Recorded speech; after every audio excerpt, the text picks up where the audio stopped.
Sí, profe, sí lo escuchamos. Sí. Ah, ok. Bueno, miren, vamos a continuar con el tema de carbohidratos. Nada más un rápido repaso de la clase del viernes.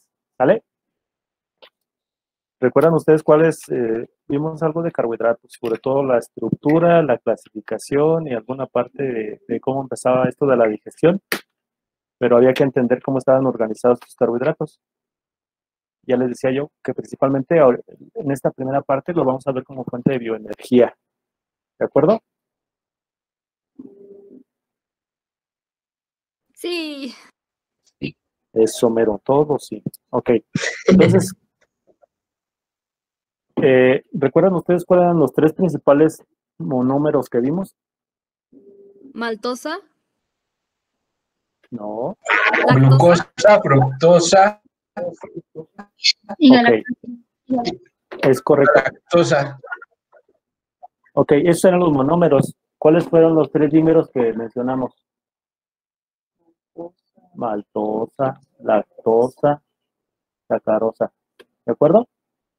¿Y cuáles fueron los tres o las tres unidades poliméricas que mencionamos?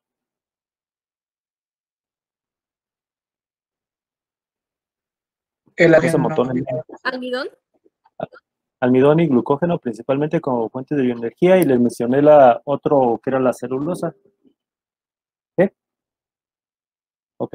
Ya después de ahí vimos alguna parte cómo estaban las estructuras de ellos, cómo estaban organizados y qué tipo de enlace tenían. ¿Recuerdan? ¿Sí? ¿Cómo? ¿Sí o sí? Sí.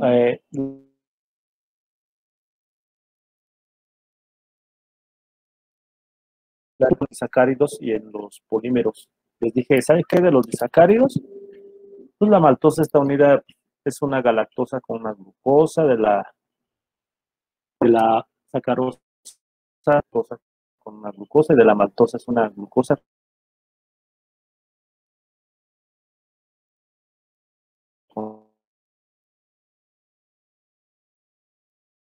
Esto, ¿cómo es el proceso de digestión de estos carbohidratos? Y yo les decía, bueno, todos los procesos digestivos empiezan cuando empezamos a fragmentar el alimento para que el alimento se haga más pequeño y estas macromoléculas se vayan haciendo más accesibles para que las enzimas puedan tener actividad.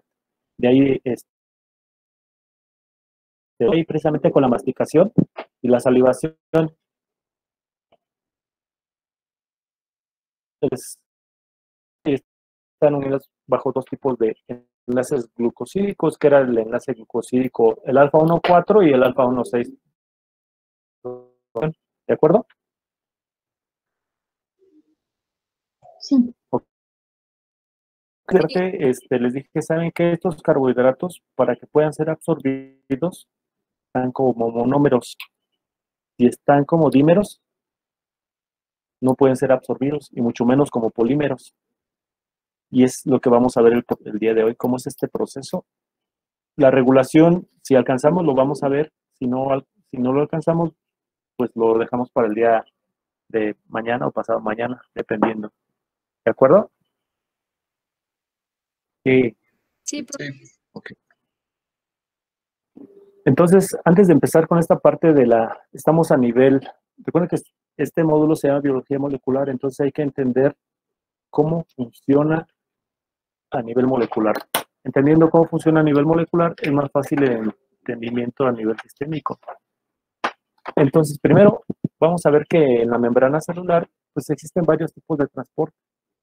Hay un tipo de transporte primario y el tipo de transporte secundario. En estos tipos de transporte que ustedes están viendo en la pantalla, hay unos que están mediados por cotransportadores, es decir, que son proteínas que están incluidas en la membrana celular y dependiendo. Pueden ver ustedes en el tipo secundario que hay uno que se llama uniporte o simporte. En esa, la molécula entra en un solo sentido, generalmente de afuera hacia adentro, pero va en un solo sentido. En el tipo de importe, que es el de medio, no sé si ustedes lo vean, seguramente sí, este es importe, una molécula entra otra molécula sale. ¿Vale? Y el antiporte, que es este. Aquí está representado que una molécula entra y otra sale. Y en el simporte, dos moléculas entran al mismo tiempo.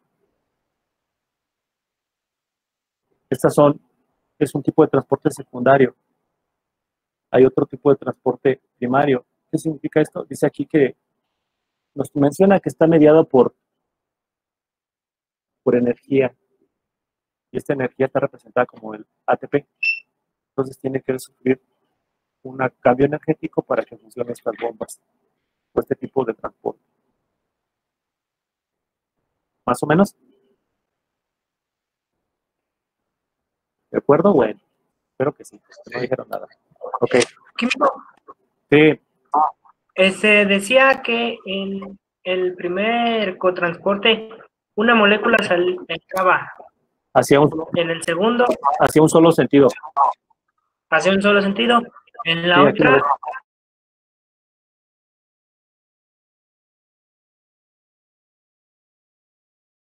Sí, aquí lo otra ves. Este se llama, ¿sí? Las dos moléculas que le ponen S1 y S2 son sustrato 1 y sustrato 2. Ambas moléculas entran hacia un solo sentido.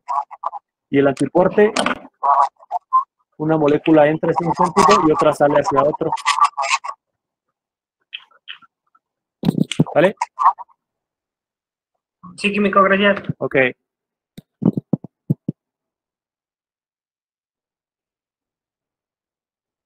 Mire, vamos a ver algún tipo de, para la clasificación o este tipo de transportes de la glucosa especialmente.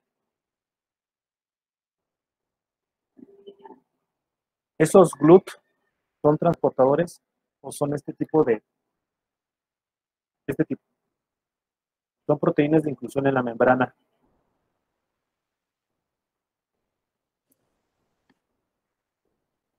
Vean, se conocen varios tipos de transportadores. Una célula puede tener 1, 2, 3 o más, dependiendo. Por ejemplo, el tipo de transportador 1, que yo les mencionaba la primera vez, que es el GLUT1, es un tipo de transportador que es insulino dependiente, no depende de la insulina. ¿Qué tipo de sustratos puede transportar? Glucosa, galactosa y manosa.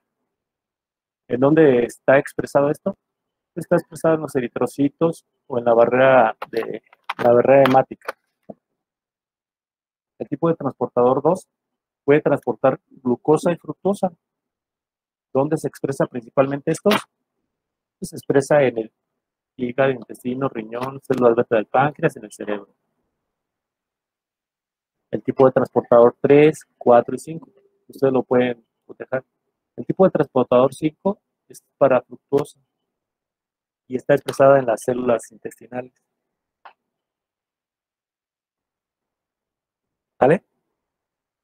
Estos son tipos de transporte activo. Este es otro tipo de transporte y este tipo de transportadores son dependientes de sodio. Es un tipo de transportador activo y hay dos tipos. Este es un tipo de transportador sin porte. ¿Sí? ¿Recuerdan cuál era el sin porte? Profe, Moléculas Dos moléculas entraban al mismo tiempo. Eso es correcto. Dos moléculas entran hacia un mismo sentido. profe, Sí. discúlpenos, tenemos que aprender todas de esos de clasificaciones de transportadores. O sea, también es aplicado al sodio. Lo debes de saber. Lo debes de saber porque recuerdan que los primeros temas eran referente a electrolitos. Vean, aquí hay un electrolito que funciona o está en un tipo de transportador activo dependiente del sodio. Entonces, al moverse sodio, ¿qué creen que pasa con el agua? Se mueve. Entonces, por eso era importante, o es importante que ustedes vean. Vamos a corregir que creen que hay un error en la segunda diapositiva. Este es un transporte pasivo. Corríjanlo, por favor. Le puse yo activo, pero es incorrecto, es un transporte pasivo. ¿Vale? Ahí donde están los GLUT, que son 1, 2, 3, 4 y 5, corríjanlo, por favor, pónganle transporte pasivo. Ahorita que se lleven la presentación o que se las mande, aquí con Cristian o esta, ahí se me olvidó, de Dalí, te lo corrijo, ¿de acuerdo? Ok, ¿por qué era? Vean, en este tipo de transporte, por ejemplo, para el sistema de transporte no dependiente del sodio, el SGLT1, entran 2 moléculas de sodio por cada molécula de glucosa.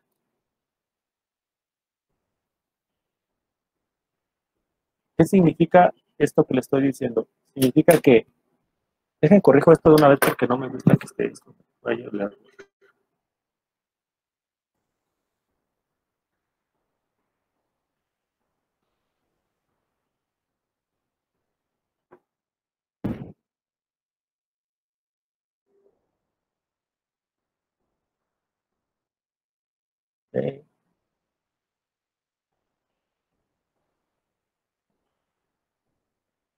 Ok, ya lo corregí. ¿Qué significa? Que, por ejemplo, para este tipo de transportadores, pues casi no utiliza energía, pero para este sí, utiliza energía. Al mover una moléculas de sodio, pues se mueven moléculas de agua. Recuerden que el sodio atrae el agua. Por eso es importante. Vean, para reabsorber, ¿qué significa este tipo de transportadores? Significa que la célula está reabsorbiendo, además de sodio, reabsorbe glucosa y reabsorbe agua. ¿Y acá qué significa? Que va a depender de la concentración de la glucosa para que se mueva. Es decir, si en el espacio de las células, si este tiene menor cantidad de glucosa, pues no se va a mover. Si tiene mayor cantidad de glucosa, se va a mover al interior de las células. Me decía uno de sus compañeros que se lo tienen que aprender, pues no está difícil, ¿no? No, son 5 y 2, 7.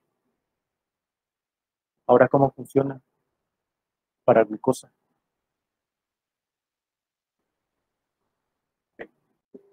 Vean, este es un ejemplo de cómo funciona. Esos tipos de transportadores que vieron ustedes tienen estas células que están viendo en la imagen son enterocitos, ¿de acuerdo? Porque tienen microvellosidades. Existen varios mecanismos de transporte. Es decir, que este enterocito puede tener 1, 2 o varios, principalmente para transportar glucosa al interior de la célula. ¿A qué me estoy refiriendo con esta parte? Es decir, que un enterocito puede tener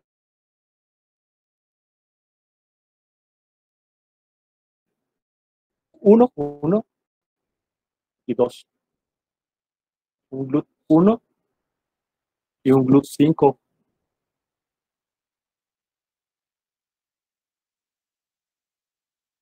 Por otro lado, tiene un GLUT 2. ¿De acuerdo? ¿Qué significa? Aunque sé que este tiene un transportador que no es dependiente de la insulina. Tiene otro que sí depende del sodio. Y tiene otro que es por difusión facilitada. Esto es el intestino, es la luz intestinal. Hagan de cuenta que aquí hay un espacio que se llama lumen. Y aquí hay una gran cantidad de agua en todo este espacio. Cuando comemos el alimento y quedaron estas moléculas, glucosa, galactosa, fructosa, quedan ahí. Son absorbidas por los aumentan su superficie de contacto y pasan adentro del enterocito.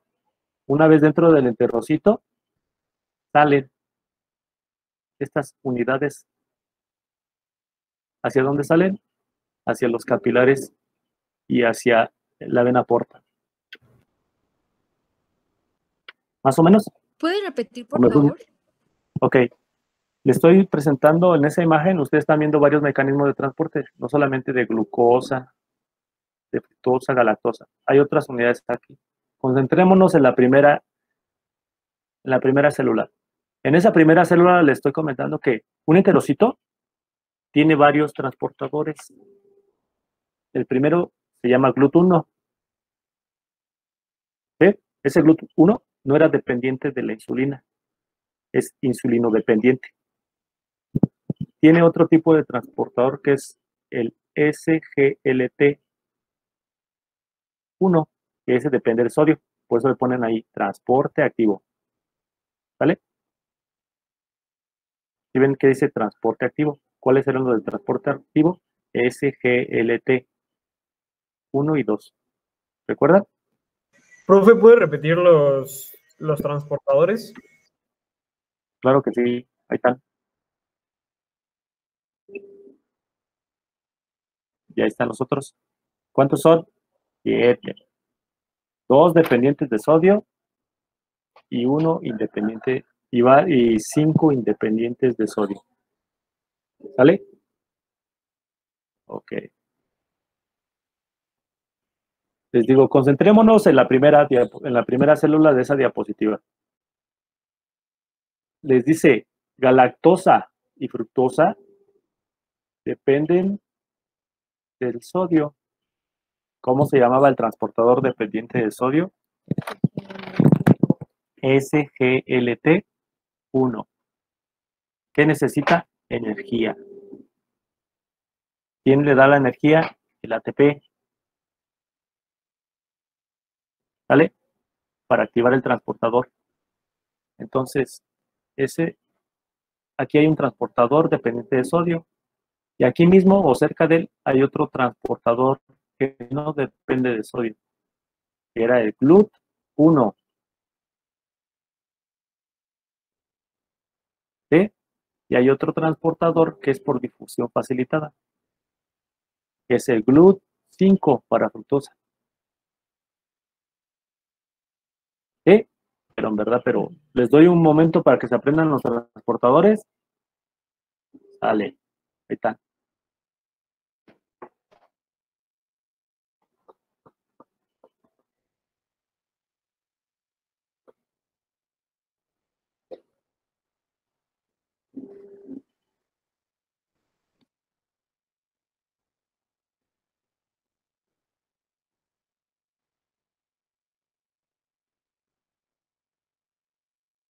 Profe, ¿qué quiere decir Ustedes, columna de sustrato? ustedes me dicen ya cuando se los hayan aprendido. ¿Sale? ¿Ya se los aprendieron? Profe, Ah, oigo. ¿qué quiere decir la columna de sustrato? ¿Qué tipo de molécula transporta? Por ejemplo, si te dice GLUT1, puede ser glucosa, galactosa o manosa. La tercera columna dice el lugar de expresión, es decir, dónde se encuentra ese transportador. Para ese GLUT1 está en el eritrocito y en la barrera hemática. Para el GLUT2 está en el intestino, el hígado, riñón, células del páncreas, cerebro. ¿Qué tipo de molécula puede transportar? Glucosa y fructosa. En el siguiente, el GLUT3 es glucosa y te dice ubicuo, significa que puede estar en cualquier lugar o en cualquier tipo de células. Para el GLUT4 es glucosa, principalmente músculo esquelético, cardíaco y tejido adiposo. Para el GLUT5 es fructosa y principalmente lo vas a encontrar en el intestino. ¿Sale? Disculpe, químico. Sí. Hace un momento dijo que la glucosa o la galactosa era absorbida por las vellosidades y después por los enterocitos. No, escuché bien esa parte. Ah, ok. ¿Dónde están las vellosidades? En los enterocitos. Haz de cuenta que es una célula con muchos pelitos. Ok, gracias. El enterocito es una célula que tiene muchas microvellosidades. Hay un espacio hagan de cuenta, está la célula, están las microvellosidades y hay un espacio que es como lumen, es como una mezcla. No sé si ustedes hayan visto alguna vez alguna imagen, algún video de cuando a alguien le están haciendo una endoscopía o algo así. Se ve que hay mucha baba. A esa babita es lo que se le llama lumen. Ok. Es una mezcla de muchas cosas. Entre otras cosas, pues ahí tienen las enzimas que van a actuar. Ok, gracias. ¿Sale? Ok. Ahora, si ven ustedes, que una vez que están adentro los monosacáridos y esa célula no los va a utilizar, los pasa al siguiente nivel. O sea, el siguiente nivel es hacia dónde se van a transportar. Eso se llama difusión facilitada y por eso les dije, a ese tiene un transportador que se llama GLUT2.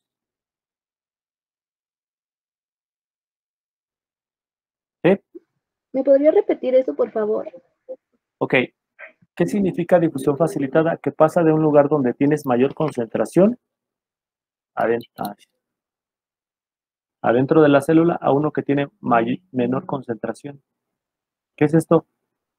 Por aquí pasa una capilares que recolectan esto y lo van y lo depositan a una vena más gruesa que se llama la vena porta. ¿Qué dijo que era difusión facilitada, profe? Es cuando pasa de un espacio donde tienes mayor concentración a uno donde tienes menor concentración. Eso es difusión facilitada. De uno de mayor a menor.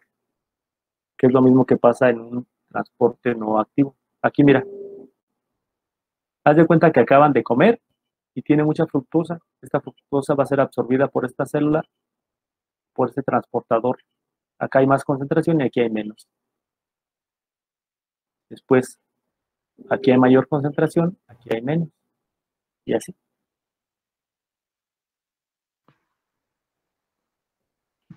¿Sí?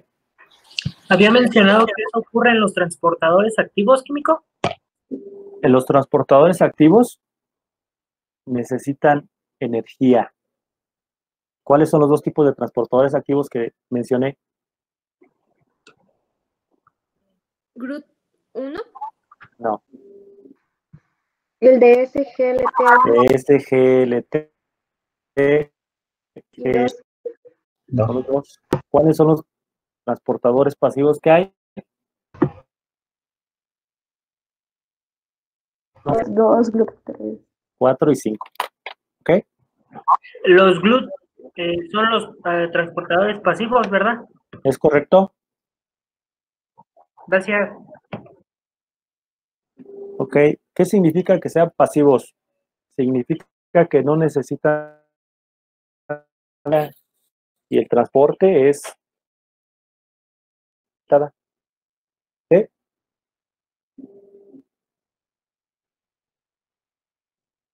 Ok. Transporte, ¿sale?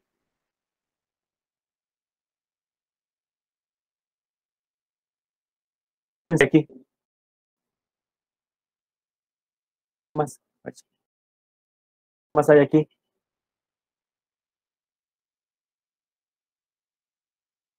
Portadoras. No, esas son proteínas de inclusión en la superficie. A ver, déjame regreso. Estas son proteínas, son de inclusión y son proteínas transportadoras. ¿Sí? Están en la superficie, están en la membrana. Todas estas son proteínas que están en la membrana. En el intestino, que se llama lumen. ¿Qué enzimas están ahí? Las digestivas. Exactamente. Si estamos viendo el tema de carbohidratos, ¿qué enzimas son? Amilasa, nos dice acá su compañera, lipasa, lactasa, sacarasa, maltasa. El tema de carbohidratos son todas esas enzimas que están actuando y están rompiendo las unidades, los dímeros o los polímeros para dejar libres, para dejar monómeros. ¿Qué son monómeros? Es una unidad, aunque se valga la redundancia.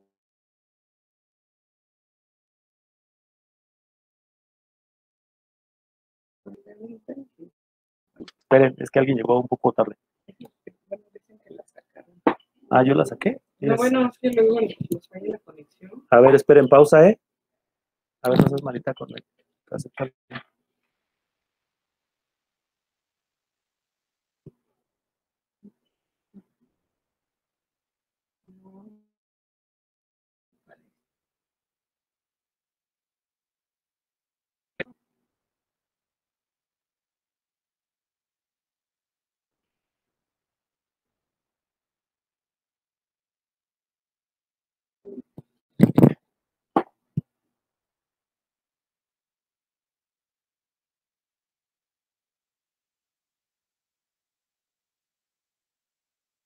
Esto es, bueno, ya más o menos explicamos esta parte. Díganme, ¿ustedes qué tienen que ver los electrolitos? Carbohidratos. ¿Qué creen que pase si entra sodio a la célula? Pues le ayudan los ¿El agua? Entra agua y el potasio sale. Sale. Exactamente. ¿Y el cloro? Estamos en el intestino. ¿Qué creen que ocurra con el cloro? Exactamente. Miren, acá estamos platicando, bueno, está comentando su compañera y tiene razón. Para que las enzimas pancreáticas que van a actuar aquí se activen, necesitan un pH óptimo. Generalmente es un pH ácido. Esas enzimas que son secretadas principalmente por el páncreas y que están aquí,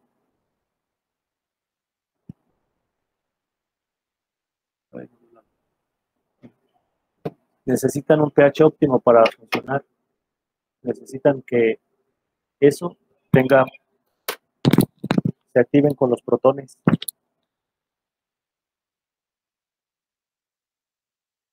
Lo que habíamos comentado la otra vez, entonces, sí.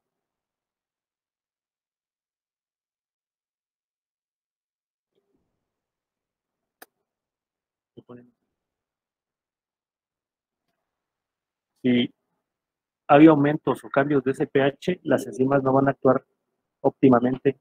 Y si además de eso estamos constantemente estimulando la secreción de las enzimas pancreáticas, llega un punto en que hay demasiados protones y van a causar acidez gástrica. Las enzimas van a perder su eficacia y no van a estar actuando. La absorción de esos carbohidratos va a depender de varios factores.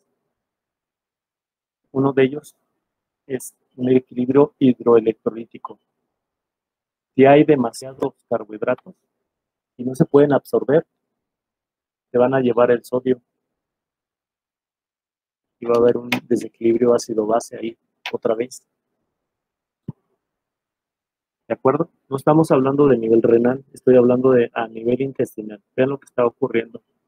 Los electrolitos tienen mucho que ver con la función de los transportadores. Tienen que ver con el equilibrio ácido-base y tienen que ver con la cantidad de ácido clorhídrico que se está secretando para la activación de esas enzimas. ¿Sí? Químico, ¿me podría explicar un poquito más de esa parte? No me quedó muy bien clara. Ok, mira, no sé si alcancen a verlo más clarito en esta diapositiva. Vean, para que esto funcione necesita, este es un modelo de transporte sodio-glucosa. ¿Qué tipo de transporte? Es un transporte activo. El citosol, estás hablando de la parte interior de la célula, estás hablando del espacio extracelular. Entonces, aquí hay moléculas de glucosa. Este transportador, que sería LT1 si estás en intestino, va a transportar estas moléculas de sodio. El sodio se pega aquí en esta parte. ¿Qué hay acá adentro? Mucho potasio. ¿Sale? Potasio y protones. Después de que se adhiere, estas moléculas van a pasar al interior de la célula, mediada por este tipo de transportadores. Al entrar estos transportadores, por decirlo así, se libera potasio aquí, se libera sodio aquí y va a salir potasio. Al entrar este sodio, También se mueven moléculas de agua y protones. Como entran las moléculas de agua, pues entran por aquí. Y los protones salen por acá. ¿Sí? Se mueve sodio y glucosa hacia un mismo sentido. Y saldría potasio y protones por acá. Este es un sistema de transporte activo y ahí lo pueden ver molecularmente qué es lo que pasa. Hay un cambio conformacional en la proteína para que puedan transportarse estas dos moléculas, estos dos tipos de moléculas, de un espacio extracelular a un espacio intracelular. ¿Qué es lo que yo les estoy diciendo? Que si constantemente estamos estimulando, estamos haciendo que este estímulo sea alto y prolongado, vamos a romper ese equilibrio de lo que entra con lo que sale. Y va a haber demasiados protones afuera. La acidosis. Esta acidosis es lo que promueve la activación de las enzimas. Las enzimas son secretadas principalmente en el páncreas. Entonces, si estas enzimas son activadas por esos protones, si la activación es constante y crónica, va a haber un defecto en estos y va a haber daño en la membrana. Sí, y después le puede causar un daño a nivel tisular, no solamente este tipo de células, sino demás células que hay a lo largo del intestino.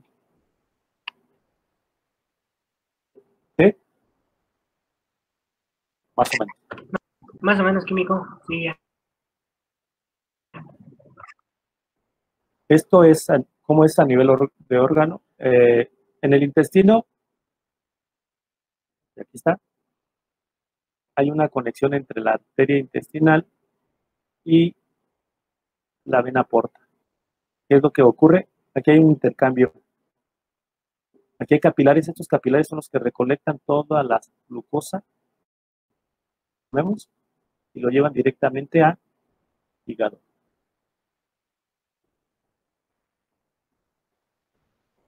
¿Están de acuerdo?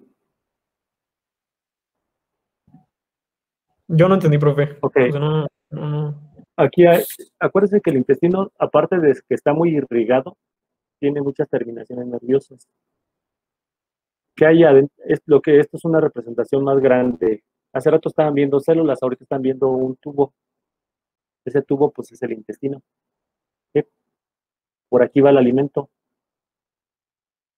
Ese alimento es absorbido y es recolectado en microcapilares, en un montón de capilares aquí. Esta vena. Aquí hay un intercambio, si tú te das cuenta. Hay una arteria intestinal y aquí hay un intercambio con la vena porta. Echaron de alimento todo lo que fue recolectados aquí, todo del intestino, por esta vena. ¿Hacia dónde? Hacia el hígado. Ahí llega la mayor parte de los nutrientes que consumimos en los alimentos. ¿Ese sería el intestino delgado? ¿Es correcto? Ok, gracias. Químico, Sí. eso me está explicando una vez ya entrado el carbohidrato a la célula. Eso es como dirían todas esas, Sí, algo así. Mirad de cuenta que las células intestinales son como un absorbente, como si fuera una esponja, absorben todos los nutrientes, pero los pasan hacia un lugar donde van a ser recolectados. Todo ese, haz de cuenta, aquí absorben el nutriente y lo pasan acá. Por eso está muy irrigado. ¿Por qué creen que tienen tanta irrigación en el intestino?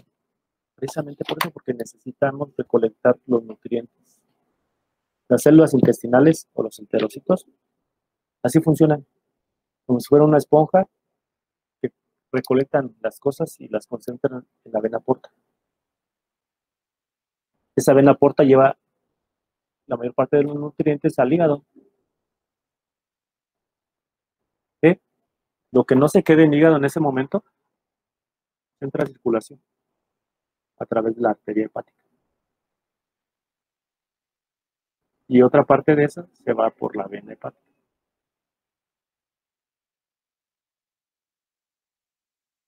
Acabamos de comer, la glucosa se eleva porque tenemos concentraciones altas de carbohidratos y estos carbohidratos empiezan a circular. ¿Hacia dónde circulan? Pues hacia todos los tejidos.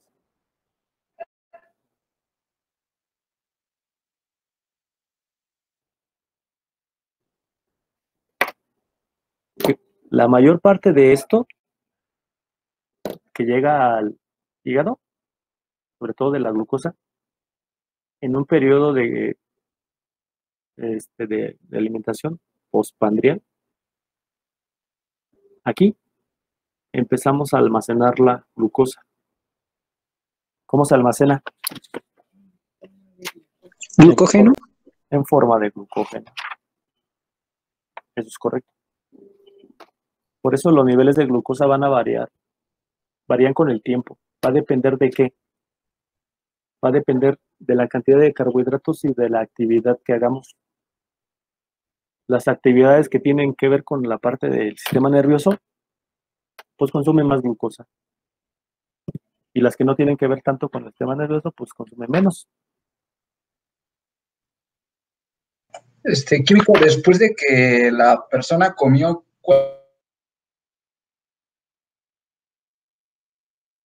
Va a depender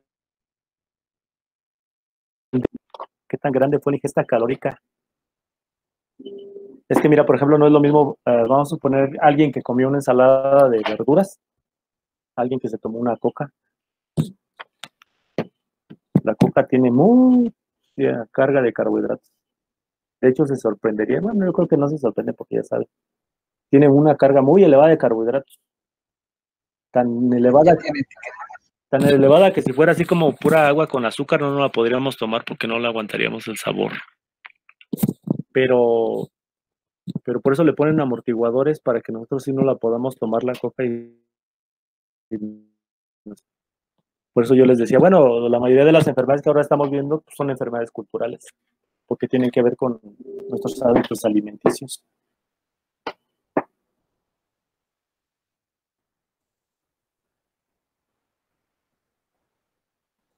¿Ok? ¿Se entendió? sí, Porque, bueno, el día de mañana vamos a ver lo que es la gluconeogénesis, la formación de glucógeno a partir de las concentraciones altas de glucosa, pero ahorita quiero que quede bien claro esto porque es que, por ejemplo, les voy a dar algunas cantidades, ¿no? Como, por ejemplo, en un periodo de ayuna, la glucosa, pues era lo que decía, el valor normal de la glucosa debe de ser entre 75 y 100 miligramos por decilitro. Es el periodo de ayuna. Y me decía un compañero de ustedes, bueno, ¿cuánto no se debe de elevar mucho? Es que no se debe de elevar mucho. O sea, no debe de llegar a 180, acuérdense. Significaría que estamos en valores del umbral renal. Y si lo dejamos así, y si la glucosa la dejamos que suba a esos niveles, vamos a tener ya problemas para metabolizar glucosa. ¿Hasta cuánto se sube?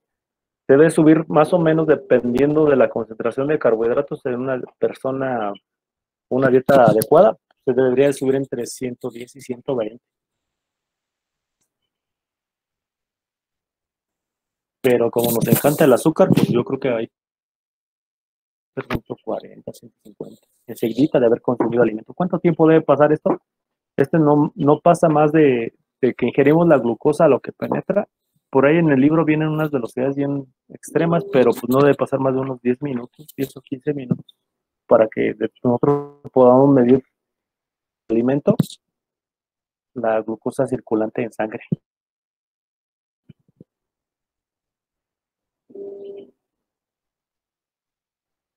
¿Vale? ¿Entendieron esta parte? sí. Órale, pues, a ver. Miren, bueno, ahí les van algunos datos para que ustedes vienen en el libro, está en el capítulo 13, donde dice almacenamiento y síntesis de hidratos de carbono en hígado y músculo. para músculo? El Club 4. Eso. Sí, 7. 7. 2 dependientes de sodio y 2 pasivos y 5 pasivos. ¿Vale? Acuérdense que no necesariamente se va a tener un solo tipo, podemos tener varios tipos. En el libro viene, por ejemplo, viene un caso, pero ahorita les voy a pasar un caso de un pacientito que llegó hace rato en la mañana porque se había desmayado o hipotensado. Se desmayó y vamos a ver los niveles de los parámetros que ya conocemos ustedes, pero voy presentando casos y con lo que ya sabemos. Yo no espero que ustedes vean algo más allá. Si lo pueden alcanzar a visualizar y me lo dicen, pues está muy chido. Y si no, pues esperen porque poco a poco se va a resolver. Mire, por ejemplo, para una persona de 70 kilogramos, debe de tener de glucógeno 75 gramos. En el músculo 250 gramos. Y en la sangre solo 10 gramos. ¿Sale? Otra vez. El glucógeno que se almacena aquí en hígado, 35 gramos. 75 gramos. ¿Cuál es el valor de la glucosa normal en sangre periférica en un periodo de ayunas? De 75 a 100 miligramos por decilitro. ¿Vale? Órgano, solamente va a haber 75 gramos de glucógeno. O sea, es relativamente poquito, pero ese tan poquito nos va a servir para, una vez que se haya formado, cuando empezamos a pasar del periodo que acabamos de comer al periodo de ayuno, es decir, aproximadamente unas 2 horas, ese glucógeno se empieza a romper. Y eso se llama glucogenólisis. La glucogenólisis implica la liberación de la glucosa partiendo del glucógeno. En el músculo pasa lo mismo. La diferencia del músculo con el hígado es que el músculo no va a compartir esa glucosa que tiene almacenada en el glucógeno. No la comparte, es para sí, es para el mismo. ¿Qué tipo de transportador usaba la glucosa en el músculo? 4. Ese GLUT4 lo comparte no solamente el músculo estriado, el músculo cardíaco y ¿qué? Chale. Tejido adiposo. Eso, muy bien. Tú sí te fijas, tejido adiposo. Muy bien. Entonces, miren, por ejemplo, la glucosa, si no es metabolizada o si no es utilizada como fuente de energía u otra cosa en el músculo, pues se empieza a transformar. Se empieza a alisar. Es correcto. ¿A qué, perdón? A romper. Acá dijo su compañera alisar y es un término bien aplicado. Se empieza a romper. El problema es que no se metaboliza de forma completa. O sea, no se oxida para que se obtenga energía partiendo de la glucosa. Se queda en productos intermedios. ¿Cuál producto intermedio creen que se forma de una lisis de la glucosa?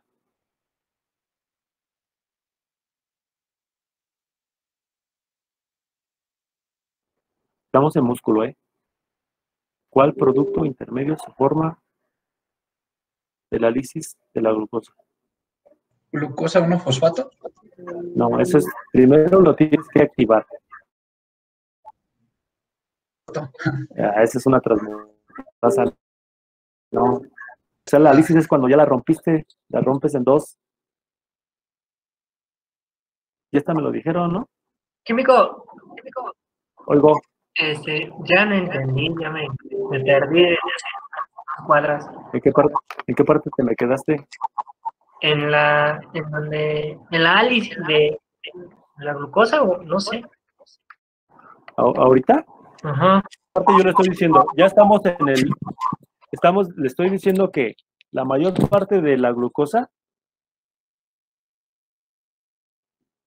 músculo, solo 75 gramos, una de 70 kilogramos de peso, esa glucosa se almacenó como glucógeno. Ese glucógeno, hacemos en periodo de ayunos, te va a servir para alimentar al resto del sistema, pero el músculo no, porque el músculo no comparte la glucosa. La glucosa fue almacenada como glucógeno. Llega un punto en que ya no puede almacenarla, tiene que romperla, tiene que utilizarla. Por eso les dije yo, ¿cómo se llama el producto de la lisis de la glucosa? Esa es la pregunta. Lo que dijo su compañero hace rato es correcto en parte, porque lo primero que tiene que pasar para que esa glucosa se rompa, se tiene que fosforidar. Y yo le llamo, se tiene que activar, porque si la tienen ahí y no la utilizan, pues no va a pasar nada con esa glucosa. Glucosa UDP. No, tú ya te estás yendo hacia otro lado. ¿No Tú te se estás tienen yendo dos moléculas de piruvato? Se forman dos moléculas de 3 átomos de carbono, previo al piruvato. Ah, ok. Ok, sí es correcto lo que dices, pero los productos serían gliceraldehído. Se forman un gliceraldehído y otro compuesto de 3 átomos de carbono. Ese gliceraldehído tiene la capacidad de aceptar ácidos grasos y se va a formar lo que conocemos como triacilglicéridos o triacilgliceroles. Entonces, ¿qué es lo que pasa con el excedente de glucosa que no se almacena? O que llega a un punto en que ya se almacenó mucho, pero todavía no puede almacenarse más. La rompen o se lisa parcialmente y se utiliza como almacén de ácidos grasos. Por eso las células o los tejidos musculares empiezan a convertirse en otro tipo de tejidos. Ya cuando el tejido adiposo ya almacenó mucha grasa, porque acuérdense que comparten hasta el mismo transportador. La glucosa se lisa, puesto con 3 átomos de carbono. Ese gliceraldehído tiene la capacidad de aceptar ácidos grasos. Como son 3 moléculas de carbono, acepta 3 moléculas de ácidos grasos. Y se llama gliceraldehído, y se llaman triglicéridos, que es lo que conocemos nosotros. Por eso, si el equilibrio de lo que se gasta a lo que ingresa no es adecuado, empezamos a subir de peso, pero por acumulación de estos lípidos. ¿Sí? Por eso dicen, bueno, si una persona ingiere demasiados carbohidratos, esos carbohidratos se van a transformar en lípidos, pero no es que se transformen en lípidos. Esos carbohidratos se rompen y son un almacén para que se depositen ácidos grasos. Necesitan 2 cosas. Necesitan exceso de energía, o más bien la no utilización de esta, y necesitarían ácidos grasos para que ese glicerol funcione como fuente de almacén. Y lo mismo pasa en el hígado, o puede pasar en el hígado. ¿Ustedes han oído hablar de las personas que tienen hígado graso? Seguramente. Es una patología. El hígado graso se refiere también a lo mismo. Si hay demasiado glucógeno, ¿qué creen que va a pasar ahí? Con un excedente de carbohidratos aquí. Hay mucho carbohidrato y no lo utilizamos y seguimos echándole más carbohidratos. Esto en que tiene que ser convertido en algo más para que sea más duradera. ¿Qué es eso? Algo más estable y duradero, los ácidos grasos. Por eso también hay esa patología de estos carbohidratos. Empiezan a almacenar en forma de triacilglicéridos. ¿Vale? ¿O me fui muy rápido? No, No. yo digo que no, que estuvo bastante sencillo, ¿no? Ahora, lo que decía su compañero hace rato, ¿cómo se lleva a cabo el almacén de esa glucosa en forma de glucógeno?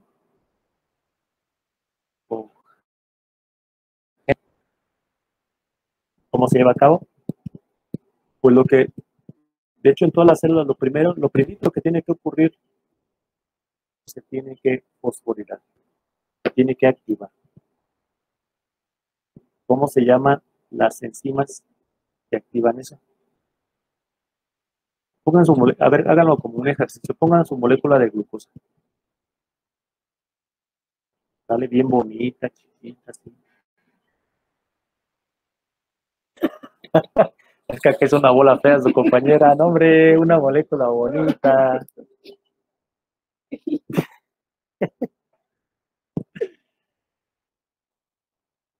¿Sale? ¿Ya lo tienen? Ok. Estoy esperando que su compañera lo haga. Ya se puso acá a chispear con ustedes. Ah, ya se les olvidó.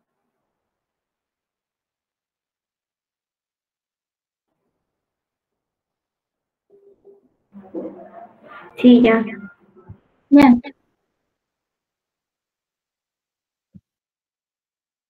Numeren los carbohidratos.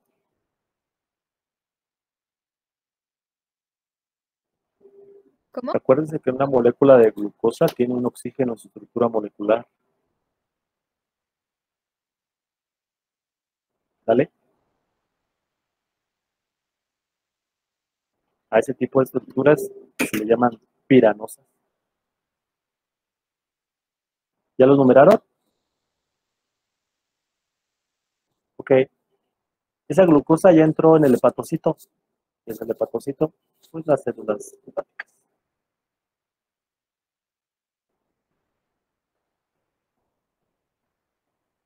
¿Qué es lo que necesita o qué tipo de reacción debe de ocurrir para que cualquier evento se dé?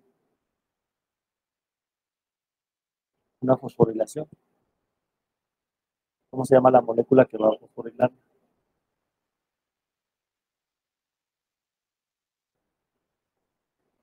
Una que tiene 3 sulfatos. No viene en la presentación. ATP. Es ATP, es correcto. Es ATP y la enzima. ¿Exocinasa?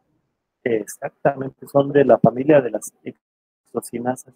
Entonces, transfieren un ATP, transfieren un grupo fosfato. Ok. ¿A qué número de carbono va a transferir el grupo fosfato?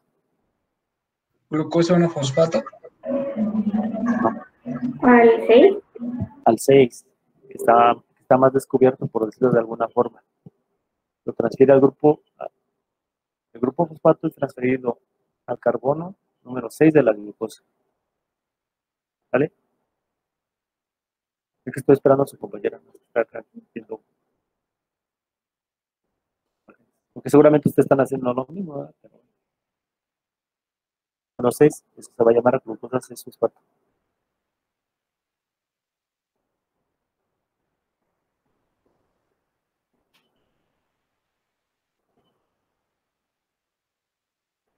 Y después ocurre lo que dijo su compañero, por medio de una mutasa, va a transferir el grupo fosfato al carbono número 1.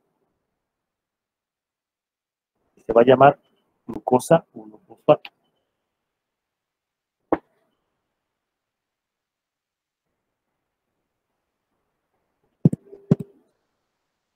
¿Vale? Químico, ¿para qué había dicho que ocurre la fosforilización? La fosforilación ocurre para que la molécula sea activa. Bueno, hagan de cuenta que ya ven que cuando ustedes les dieron su celular, le dice activa tu celular. Es lo mismo. El celular lo puedes traer ahí, pero si no lo tienes activado, pues no te va a funcionar. Ocurre lo mismo con la molécula de glucosa. Si esa glucosa no es fosforilada, significa que no está activa y no le vas a poder hacer nada. Por eso, si hay deficiencia de este grupo de enzimas, ya sea las sinasas, hay un problema para metabolizar correctamente la sinasa. Acuérdense, ahorita lo que vamos a hacer con esa glucosa es que la vamos a almacenar en forma de glucógeno. Entonces es lo primero que tiene que ocurrir.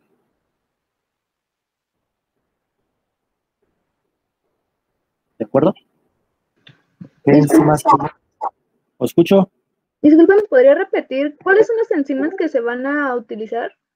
Son dos, ¿verdad? Bueno. Ahorita para esta parte, sí, ya. ¿Dónde está ocurriendo esto? En el hígado, los hepatocitos. En los hepatocitos, en el citosol de los hepatocitos. Ok, todo esto está ocurriendo en el citosol de los hepatocitos. Dos enzimas principalmente. Para el hígado es una que se llama exocinasa.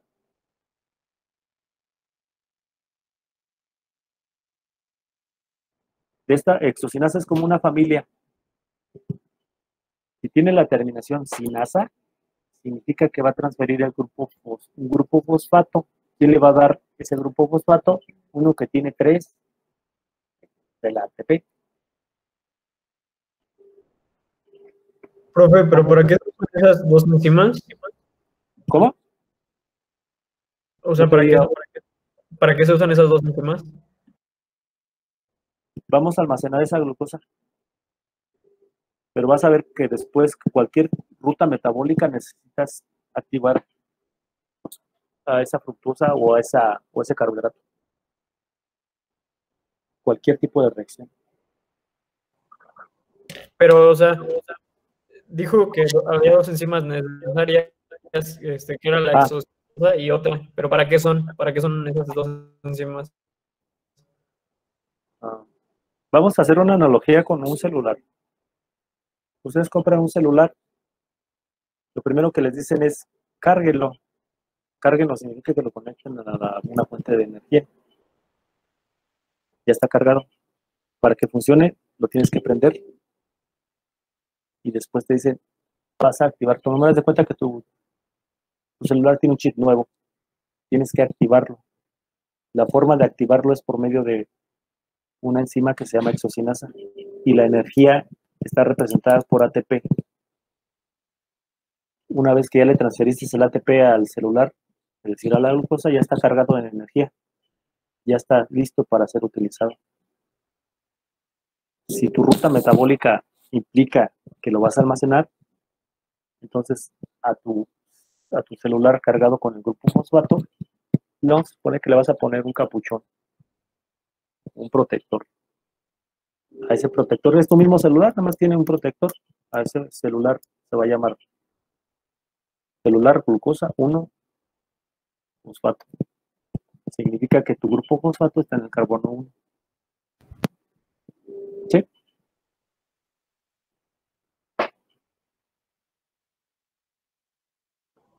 O sea que este proceso que nos está explicando, profe, simplemente es para hacer que la glucosa sea utilizable, activarla.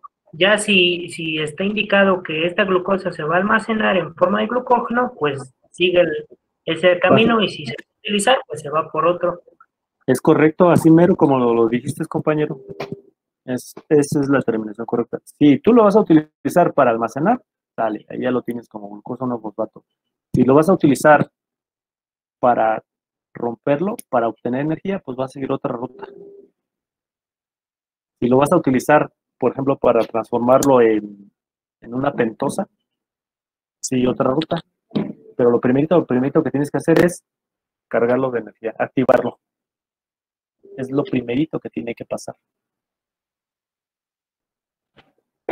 ¿Sale? ¿Hasta ahí le dejamos o quieren que veamos un poquito más?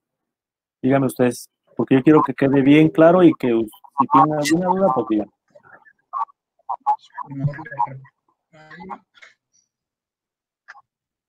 Porque tenemos una media hora para que ustedes estén preguntando las dudas que vayan teniendo. Y si no, pues lo puedo terminar hasta la parte donde se empieza a elongar una cadena. Profe, Dime. esto, lo último que vimos fue glucólisis, ¿verdad? Bueno, No vimos, bueno, lo que les mencioné de cómo se almacenaba la glucosa cuando está en exceso y se rompe y eso es glicólisis, pero eso lo vamos a retomar más adelante. Ahorita me interesa que ustedes entiendan qué pasa con el excedente de glucosa. Hay varias formas, una es que se almacene y la otra es que se rompa.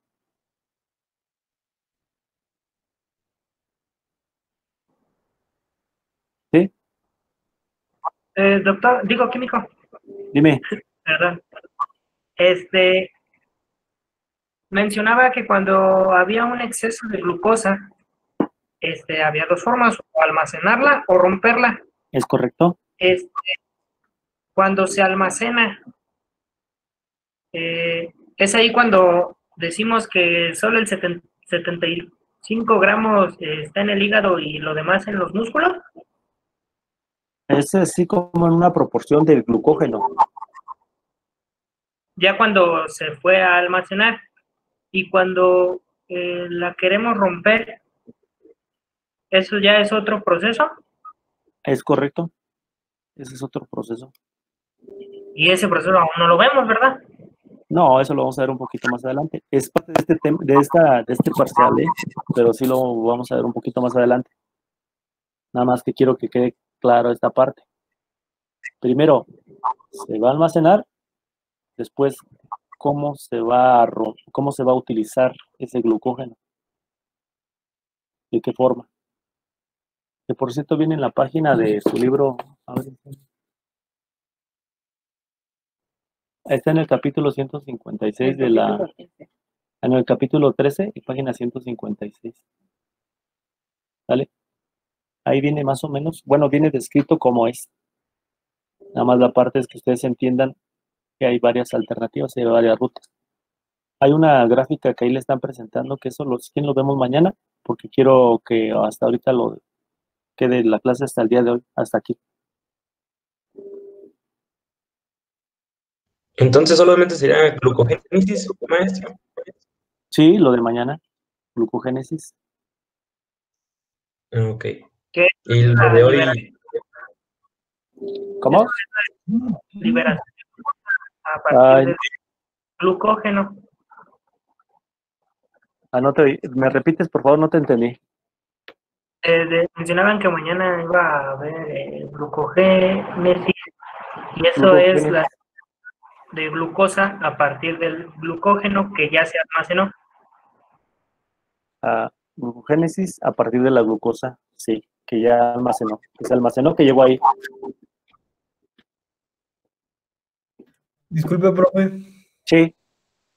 ¿Qué temas van a venir en este parcial que ya es el lunes? Pues espero que lleguemos al viernes.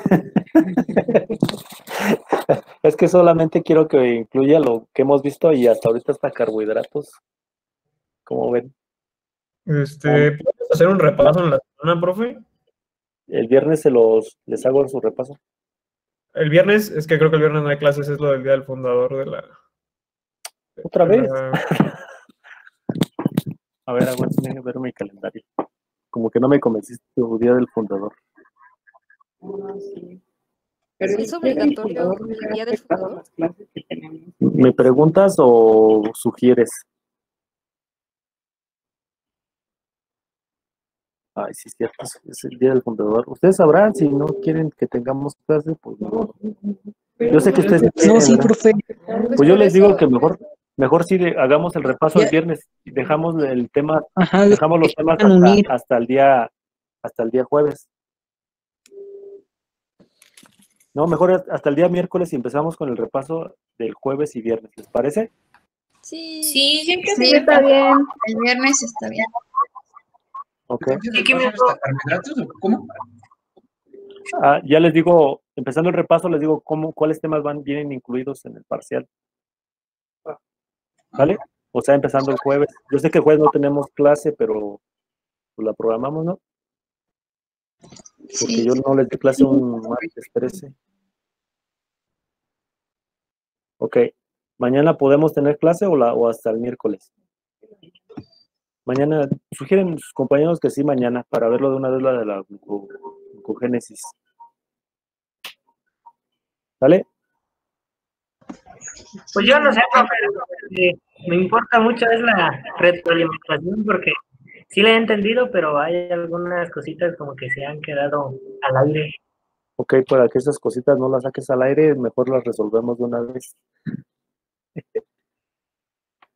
O sea, de una vez antes del examen, digo. ¿Están de acuerdo? Sí, por eso. Ok. Muy bien. Hay que repasar. Sí, profe, sí estoy- Bueno. ¿Ustedes? Profe, disculpe, la clase del viernes, ¿a qué hora sería? A la hora pactada, ¿no? No, O pues, sea, de, bueno, 2 a 3. Es que más temprano, la verdad, no alcanzo porque estoy haciendo otras cosas. ¿solo sería una hora, de 2 a 3?